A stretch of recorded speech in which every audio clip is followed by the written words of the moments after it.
feel alive, let's hit the dance floor. Don't work too hard, might break a backbone. Return of the Mac, the king is back though. Corvette and cash, I never lack those. Shimmy, shimmy, yeah, I got the semi-4 weight. Don't step out the line like this a probate. You hit the line and try to locate. This for the time, got time for no day. Whoa.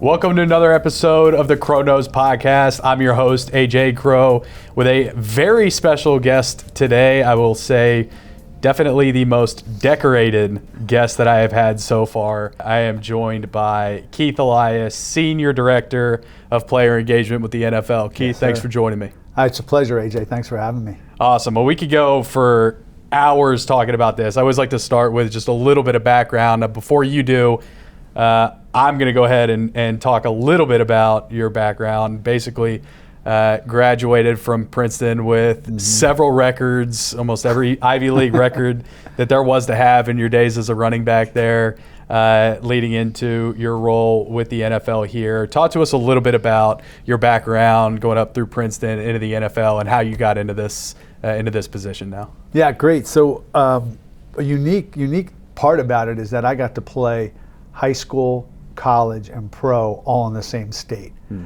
That's pretty rare from what I've heard and what I've talked to guys. So I got to play at Lacey Township High School on the Jersey Shore, then went to the other side of the state, played at Princeton, and then got to play for the home team, the New York Giants. Finished up my career in Indianapolis with the Colts during the Peyton Manning era, Peyton Manning years. So really an incredible NFL experience. Got to play with some of the best players in the NFL of all time, the Michael Strahans, the Marshall Faulks, like we already mentioned, Peyton, Edgerrin James, Hall of Famers, and then really great human beings. Dan Reeves is an incredible coach. And so just for me, it was just such an incredible journey, right? Just getting to play, like I said, high school, college, and then pro in the same state. And then for me afterward, and I know we'll talk a little bit about this, but like afterward, the transition from the NFL was not without its challenges, insignificant challenges, and we can talk more about that later. But it was through those challenges that I began to find the way that I was gifted or purposed to live. Started to do, I got my first job doing some real estate stuff, but I was taking more time off to speak at schools, speak at men's groups, churches, teams, all those kinds of things, and really had a mission to help people find life, right? The difference between life and lifestyle. Yeah. Helping folks find life. And so then I heard about a program the NFL was doing to help guys, support guys in transition. And I went and interviewed with Troy Vincent, who was running player engagement at the time, and got my first entree into the NFL from the corporate side, or at least from the league side, I should say. It was helping support guys in transition as a transition coach, which then led to being further integrated into the department, and now came on full-time in 2012, and now Senior Director of Player Engagement. So, I know the league has changed a lot since you played, both financially and just how Right. the players and teams operate. The one thing that I think we've heard pretty consistently from outsiders looking in, a lot of times I think when people think about the players' transition, maybe out of the league, a lot of it is financial related. But what are some of those other things that we don't think about when it comes to players leaving either by their own choice or just Right. with how circumstances shake yeah. out? Well, first, AJ, like we talk about all day about life transitions, right? Like every time everybody goes through transitions, whether it's a divorce or whether it's an awful doctor's report or it's a loss of a job or a loss of loved one, right? Like we hit these transitions in life, and from change comes growth, and that's really a life credo that we have to hold on to. What happens for guys who leave the NFL, they get a lot of those transitional markers all at once. And so to walk you through it, like let's say you play 2, 3, 4 years, you've created a community of guys in the locker room. You've got a lifestyle that's, because of the amount of money that you're making, is more than your peers that you left school with. You have a purpose and an identity. You have a mission that you value. And then you also have relationships based on the fact that you were a player, right? And so in one fell swoop, all of this goes away. And so right away you're hit with, who am I as a person? A lot of times NFL players, we have a very, very high athletic identity. We view ourselves from what we do, because from the beginning when we start playing football, we're put in a special category in our schools and our communities, and it's like, this is who you are. And it's like, I'm an NFL player until you're not. And then it's okay, well, oh crap, who am I then? Who am I as a man? Who am I? How do I relate to myself, my identity, my purpose, my community, right? And then so that's number one, and that's the biggest one, right? Identity and purpose. Then you've got this financial piece, right? When you're dealing with league minimums of $800,000, okay, so that's gone. And what am I equipped to do after that's going to even remotely touch that? And so there's a financial burden that happens right away. I've got too much lifestyle here for the money that I'm making, right? I got too much month at the end of the money, right? And so that's the second thing. And then now you're talking about the change in relationships. Well, my community was just taken away from me. The locker room is gone. The buddies that I hang out with on Thursday and Friday night, they don't really have time for me now. They're preparing to play the Eagles, right? And so what am I doing? And so there's an isolation, there's an anger. Sometimes guys leave because physically they can't do it. So there's an injury piece to it, right? And then I'll call, that person that's been hanging out with you for the last couple of years, she may not actually even like you. They may have been drawn to the lifestyle. And so you've got the purpose, the identity, the finances. You've got maybe an injury. You've got relationships that are gone. And so we were able to isolate the top 10 challenges that players go through upon transition, and to kind of help guys figure out, hey, this is where I am. I'm isolating, I'm alone, I'm this. Most players, they leave with what we call unfinished business. And how do we help support them as they navigate what's next? It can be pretty tricky. Is there anything that sticks out as maybe being a new challenge, or challenges that have moved to the top of that list over the last 10, 12 years that you've been in this role? Yeah, absolutely. I think I've seen an uptick in what would seem obvious, but even more an uptick in depression and isolation. When guys are done playing, even guys that we would say had a successful NFL experience, we don't call it a career. It's not a career, right? We don't call it retirement. You're not 65. You've had an NFL experience. And so even guys that we may say, oh, that was a successful NFL experience, we are such high achievers that if you don't win the Super Bowl and make it in the Hall of Fame, you have unfinished business. You played 9 years but wanted to play 10. And the money is so high now. Like, you get paid so much that when that is taken away, it's harder to figure out how to handle that financial piece. So we do see guys isolate. We do see guys get very depressed. When you're talking to a guy and it's been 6 months and he's still wearing his Packer sweats, and we call that the uniform of the depressed. Like, how do we help him get off the couch? How do we help him create initiative, right? Because without initiative, right, you're lost. All of us. And I think a lot of us have a tough time remembering when we see contract numbers. You mentioned the league minimum, $800,000, something like that. It sounds great.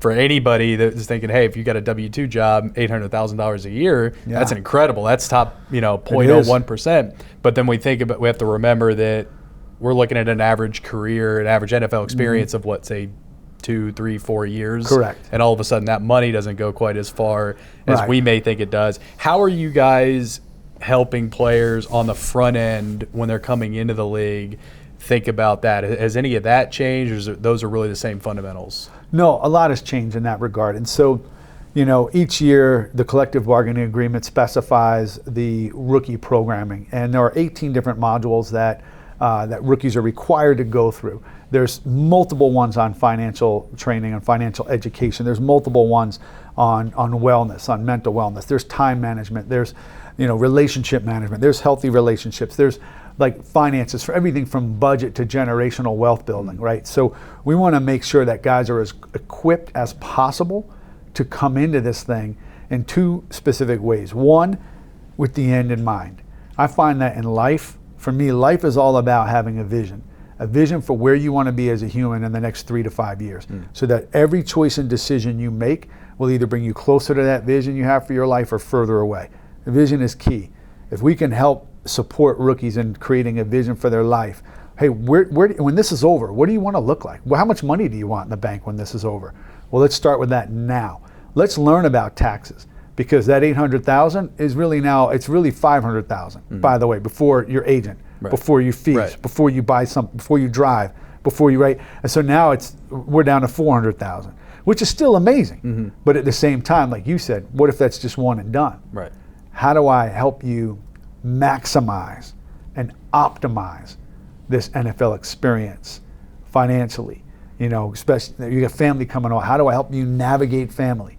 How do we help you navigate finances? How do we help you navigate football? So we don't talk about that. As good as your college was, would you play 12 games? Yeah. Okay, the rookie wall is a real thing. How do we help you navigate football? Friendships, right? So there's a lot that happens in this world. Yeah. You mentioned the financial component in training. I think the most interesting thing over the last couple of years, at least, that's happened is NIL coming into the play for college athletes. Yes. Because I think a lot of what even NFL front offices would think about when it came to evaluating a player is, all right, how are they going to respond to this? And all of a sudden, getting the big paycheck and the signing bonus, things like that. NIL has at least given them that experience a little bit earlier, so they're coming into the league with maybe, $50,000, $100,000 or more. How are you guys, and it's still early, some of those guys haven't gone to the NFL yet, but how are you guys thinking about that? What have you seen with that NIL money going to those players earlier? Is that helping? Is it hurting? What are you guys seeing? So AJ, great question. And a lot of my answer is going to be determined. Right. Because this is a new thing. But I work directly with the heads of player engagement at all 32 clubs, and they are already talking to us about how the landscape is changing because of NIL. Let's talk about the positives. The positives are you're talking about players who are much more financially savvy. They should now understand tax ramifications, getting paid on a 1099 versus a W-2, how you have to put the taxes away, be smart, right? So they should understand some of those financial fundamentals. It also makes them more savvy as a brand, if you will, although that can be tricky when you talk about player. I'm going to have a whole diatribe about players as brands. We're going to get into that, don't worry. Yeah, players are humans, but Nike's a brand, players, but we'll talk, right? So, but how they navigate that piece, they're probably a little bit ahead of the game than players were in the past. And then also really how they navigate their career. Like you just seen some coaches talking to their players about, well, if you're in the draft lineup and you're just coming out and not the right teams are not in the order, maybe you stay another year, or maybe you're going to say, I'm not playing for that team. Right. So there's a more ownership of the players, right? So those are all the positives. The negative is, one of the negatives is the college game and the pro game are super different. They're very different for quarterbacks. The systems are different. There can be a situation where NIL and all of the social media presence for a college young man can put them in an egotistical place where there can be a very big fall when they get to being a rookie, right? And so that piece is a piece that I'm keeping my eye on. And you mentioned that brand, and one of the other things that goes hand in hand a lot of times with the NIL is the transfer portal in colleges. And I've started to see, some of these names pop up in the transfer portal, and then you realize that they've already gone to two different schools. Right. And one of the things that has long been more traditional in the NFL than, say, the NBA was, players generally stay with the teams that they're with for a longer period of time. But now players are coming into the league with this almost second nature or just assumption that, well, if it doesn't work out here, I'll just go somewhere else.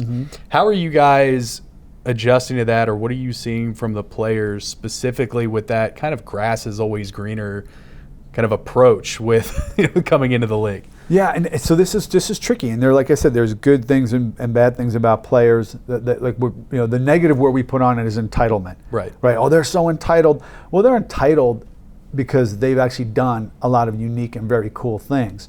They've made universities a lot of money. They also own and understand them as a business.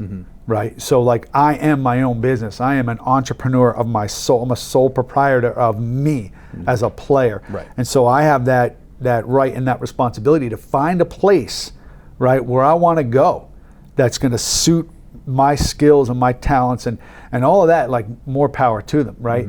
And so I think it's interesting when you think about social media that you've got players coming into the league with more followers than some of the teams they're going to play for. Right? And so when you look at that, it's like, but think about the pressure on a young man when he has to now live up to this. Mm-hmm. That's why talking about a player as a brand, mm-hmm. to me, it's difficult because I have to. If I'm telling a young man to think of himself as a brand all the time, when can he live? Right. When take a deep breath. I mean, because now he's got to be cognizant of everything he does 24/7. It's unrealistic expectations. He has to show his social media following how awesome and positive everything is all of the time. Right. It's got to be exhausting. Yeah. And then to navigate this while trying to make money while, oh, by the way, playing the game, which is hard enough. Mm-hmm.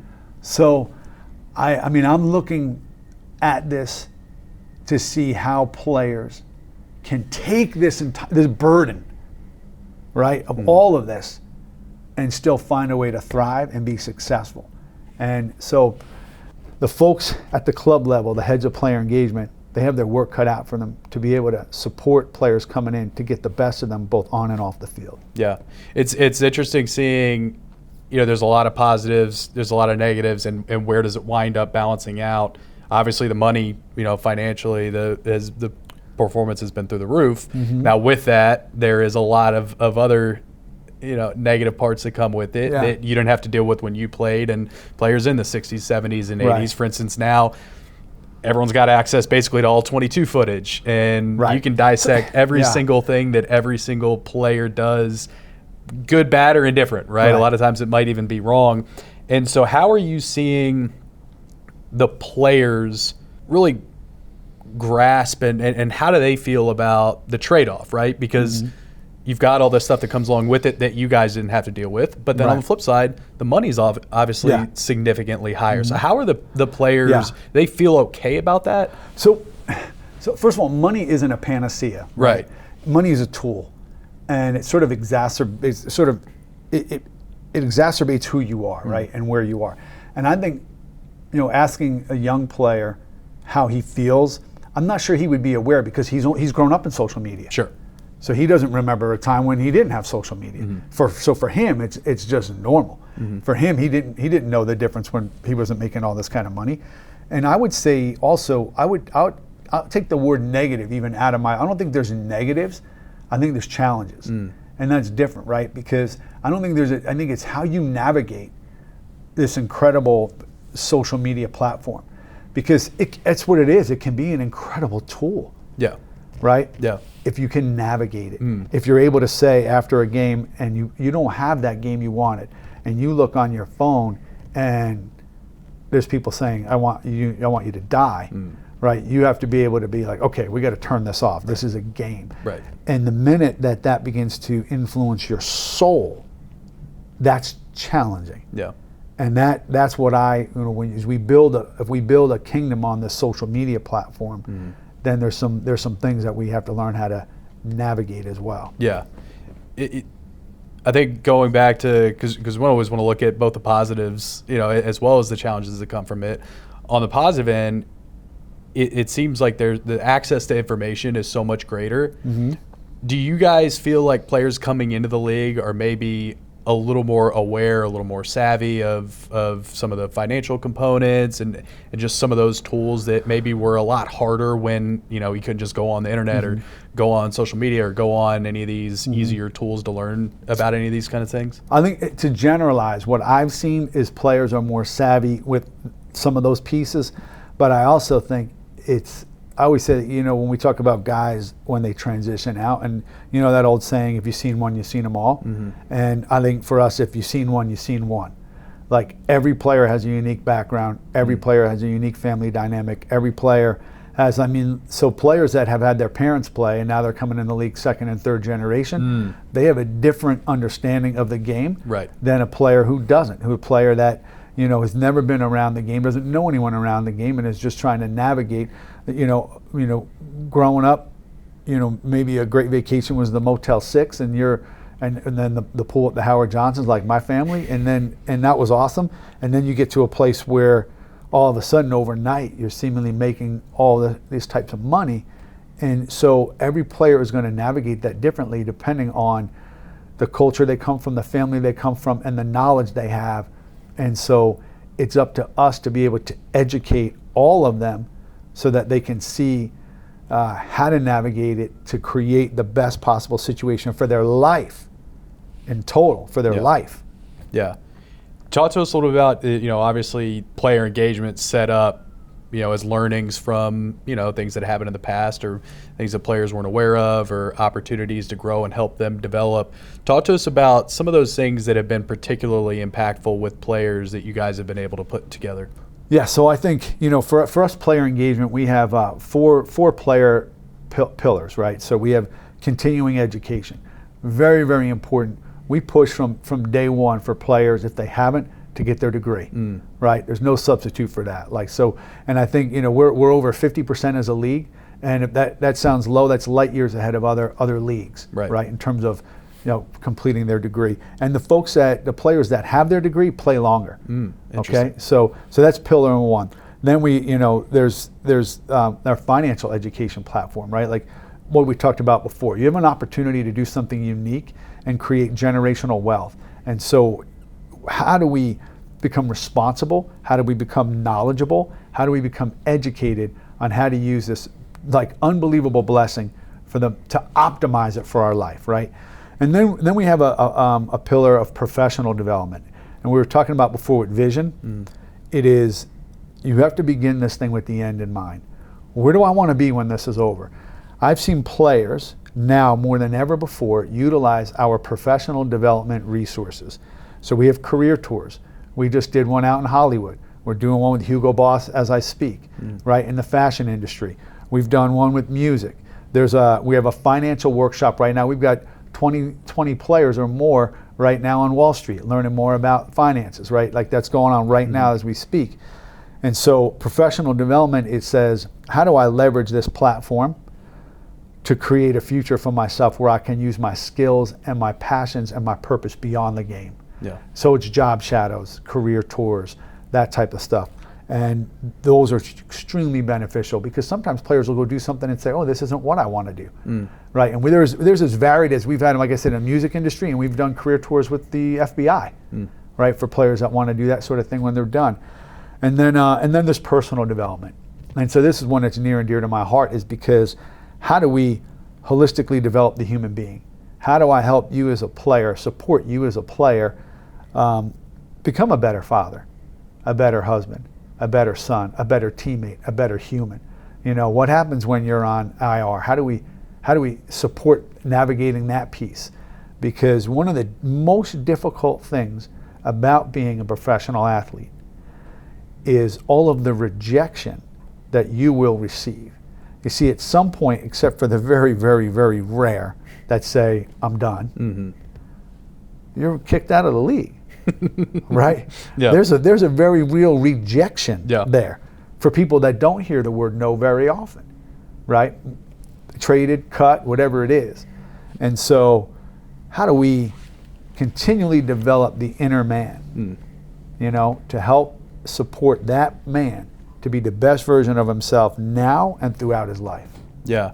I think a lot of times from the outside looking in, we forget, we just, because of the way it's covered, we got fantasy football, things like that. It's really difficult to remember that we have real human beings here that are, and even something as simple as a trade, a free agent, moving from one team to the next. A lot of this stuff happens mid-season. And we look at it, we just assume, well, it's easy. There's somebody there that can handle everything. But talk to us a little bit about what you hear from players that go through maybe that surprise mid-season trade, where all of a sudden their life upends. They've got kids in school, they've got a spouse at home, and now all of a sudden they've got to go play somewhere else. Yes. What did players say about that? Take us into that psyche. Again, every player is different, and every situation is different. Let's say you're a young single man who just is signing a massive contract with a different team, and you're moving to a new city. You're stoked. Sure. You're like, hey man, like I just hit the jackpot. Right. I'm going to a new city. Yeah. Like, you know, and you may be a city, you know, everybody's got a different preference, but let's say you like the city life and you're going from Green Bay to Miami. Well, you're pretty excited about life, right? But let's say on the same token, you play for the Jets and you're a mid-level player and you've got a wife and 2 kids in school and you get traded to the Cardinals. Now you got to go to Arizona for the rest of the year. And it's like, okay, so how do I navigate this? Do I take my wife and my kids out of school? Do I let them finish the school year? And then how do I navigate it as a father, being absent from my kid's life during formidable years? Mm-hmm. And how do I navigate being an absentee dad because I'm out in a different city? Right. That's a different situation. That's very stressful. That's why I feel like some of the resources we build around fatherhood are super important. How do we help dads navigate being away from their kids in those situations? How do you create relationships? Fortunately, technology and Zooms can do all that. Sure. But in terms of the physical move, clubs are pretty good at making sure players are comfortable with how they move from point A to point B, how they navigate, where they're going to live, what they're going to do. Clubs, that's part of the deal. They've got that pretty much on lockdown. But as we talked about earlier, the human element is very different in every situation. How does it feel to be a starter on one team and then get traded, right? Yeah. To be a backup on another team? That's rejection. That's saying, we don't think you're good enough. How does it feel to be traded, right, when one club still has to pay you? But they're saying, look, we don't want you here so much, we're going to pay. Right. And we're going to send you away. That's rejection. So how each individual deals with that sort of rejection, right? So like I'm telling you, I'm not trying to be evasive. Every story is different. Sure. Like I said, the player that, you know, signs a second contract, it's the best thing that's ever happened to him. The player that gets traded feeling like he's had a failure, well, now we have to figure out how to somehow have the grit. That's why I love Jared Goff's story. Yeah. You know, to be able to be traded from one environment after playing there at the highest level and being told, no, you're not, and then to go to another place, to reinvent yourself, to be able to have success again. Man, that kind of grit is so powerful and so encouraging for other people to see. Sure. You know? Yeah. It's interesting because you said earlier, when you're leaving the league, you experience all these different emotions at once, but it's really, you know, you're switching teams through a trade or you get cut or something like that. You have all these multiple opportunities to feel all of those emotions at the same time that over a course of a career can, again, we look at it from the outside that, hey, it's glitz and glamour and this is an incredible opportunity, but in reality, you're facing these series of rejections over and over and over again, and the longer you play, a lot of times the more of those you have to combat, and it's really valuable, I think, for people to remember, you know, even to your point about the massive contract, it still could be, you know, you still got family and maybe their school that your kids are in is incredible. And sure, it's nice to have, you know, 60, 70 million guaranteed, but at what cost to your kids being happy? And maybe they don't have the right schools or something like that. Yep. And let me just say this too. The big difference between a player when there's like that rejection while they're playing and a player when he's done is that when a player's still playing, there's hope, right? Right. Could always turn it around. You're still playing. And also, I'm in no way trying to say in any way, shape, or form, oh, feel bad for NFL players. No. Sure. All I'm doing is giving you insight into challenges, right? Because every single one of us would trade the challenges we have for the challenges they have. Right. So, I mean, right now, today, I would say, except I know the pain, so I wouldn't take it. I don't want any more pain in my life. Yeah. But I'm just saying that these things exist. Yeah. I'm not saying, oh, whoa, feel bad for them. No. Because they're living the dream. They are living the dream, right? This is what they've worked for. This is what they played for. And so is the dream perfect? No. There's no perfect dream on this side of heaven, right? So that's all. Yeah. You mentioned the pain component. I know you said it jokingly, but that's another thing that I think we forget about a lot of times, that of what goes into a game on Sunday. Yeah. And even with some of the rule changes that I think most people feel like has helped maybe prolong some careers or take some of that impact away, that's still especially for the offensive and defensive linemen. Talk to us a little bit about that component that players deal with on the back end, that maybe their head says, hey, I've got a couple more years in me, or I've got one more year in me, but their body's just saying, hey, we can't do this anymore. Or, just how they think about that going into those, especially those last couple of years maybe. I'll just speak from my own point of view then as a player. So playing the 6 years of pro ball, I didn't think about that. I didn't think about the pain, the injury, because all I had was my eye on the prize, right? You're taught, like, there's no pain, no gain, right? Yeah, that old saying, right? Yeah, that's right. And it is toward the end, I was experiencing some injuries that I was like, this doesn't feel the same. Like, this feels like I'm wearing out. And that's what led me to say, I think I'm done, right? I think everybody's got that threshold of a place where they don't want to fight through it, or they feel like, I could fight through this, but to what? And I think especially when you're thinking about head stuff, that makes you go, well, wait a second, I want to have a life after this. And I think today one of the benefits of making more money in the career is that in the NFL experience is that you can be more savvy about making decisions based on injury. And but I think we're indestructible, right? Yeah. I mean, as a young man, I was indestructible. Yeah. Even when I hurt, I was like, we're gladiators, right? Right. So I think players now are a little bit smarter about those things. Increases in nutritional science, help with recovery. Certainly the off seasons are not as laborious. Right. There's no 2-a-days. Yeah. There's not as much hitting and contact. So I think players are afforded the ability to play longer and stay healthier, which is all good. Yeah. And I think that they'll take those habits into their post NFL experience and hopefully see that they're healthier for it. Yeah. I know a lot of the rule changes, not only just within the game, but practices, 2-a-days, things like that. I think even preseason, where coaches are starting to, Sean McVay seemed to be, everybody thought he was crazy at the beginning. He said, I'm not playing my starters in the preseason. And obviously there's a difference between starters, and there's a whole gamut of different players. I think it's really tough for us, most importantly, as outsiders looking in, that we tend to focus on starters, higher income players versus the players that are, special teamers, players that are fighting for those roster spots. And that's a completely different mentality of how to approach this NFL experience.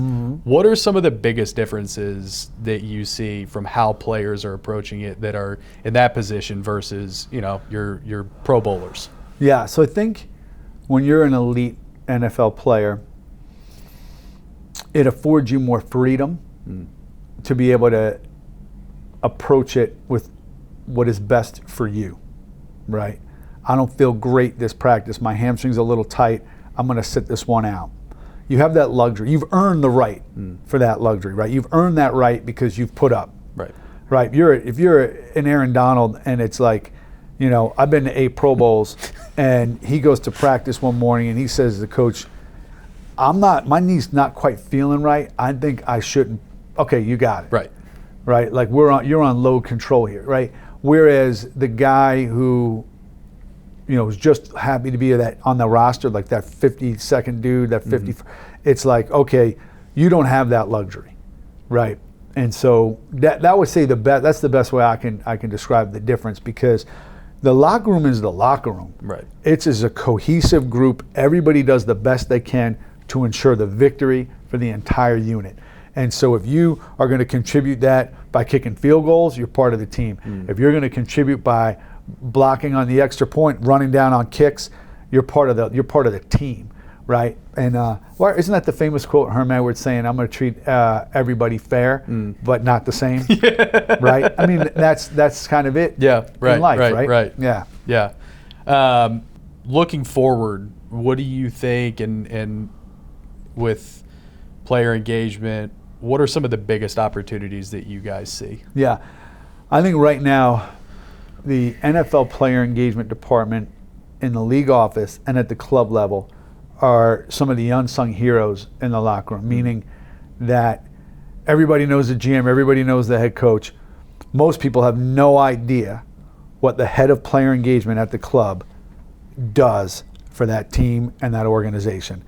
They are the unsung hero, the quiet person who helps the coach build team culture, which culture is invaluable. They are, the mentor to players. They have to be able to speak the language to the GM and also keep the trust of the locker room. That's the place where there will be a lot more growth. There'll be bigger staffs. There'll be more attention put on that place, because as players come in, and it's becoming more of a player-centric league, Right. the person who is supporting that player on the day-to-day in their life is invaluable.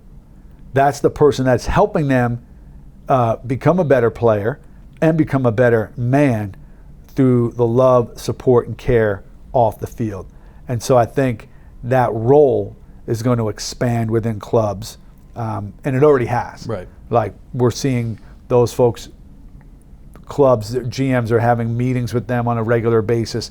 Hey, what's going on in the locker room? They have the pulse of the locker room better than anyone. Yeah. Yeah. And it makes sense. I mean, it's one thing that's been interesting to follow is just the expansion of staffs that used to be very, very, very small. Yeah. Coaching staffs and everything, but the player development staffs, things like that.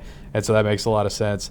In coming up on time, I always like to finish with what I call my Mount Rushmore segment. Okay. And I love it. For you, I wanted to hear your top 4 football moments of your career. I was getting myself prepared for you to ask me who my top 4 running backs of all time was, and I was like, bing, bing, bing. Okay, so I was I will take those. I try not to put people on the spot too much to where it would get you in any hot water, but I will happily start. I mean, I think it wouldn't get me in hot water. I mean, and again, these are just all opinions. Yeah. And I realized that what I'm about to say in Dallas would be blasphemous, but if I had to pick my top 4 running backs of all time, based on what I think the complete running back is in terms of blocking, catching, all of that.